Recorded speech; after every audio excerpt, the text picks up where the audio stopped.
هل صار اللا معقول هو المعقول واللا عقل هو العقل؟ سؤال تطرحه روح الإنسان المثقوبة بالخوف المنذورة للأحزان.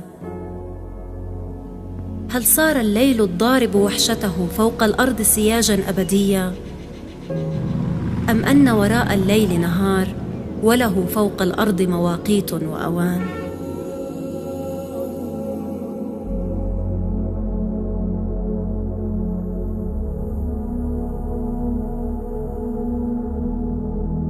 هي لحن غربتنا ولون حديثنا، وصلاتنا حين المسرة والضجر. مهما ترامى الليل فوق جبالها، وطغى وأقع في شوارعها الخطر، وتسمر القيد القديم بساقها جرحا بوجه الشمس في عين القمر، سيمزق الإعصار ظلمة يومها ويلفها بحنانه صبح أغر.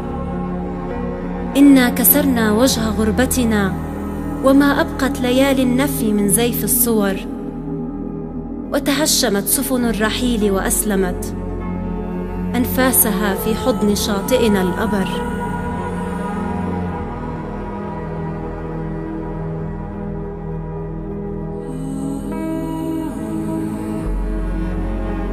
لا بد من صنعاء، يوما تغنى في منافينا القدر. لا بد من صنعاء وإن طال السفر، لا بد منها حبنا أشواقها تذوي حوالينا، إلى أين المفر؟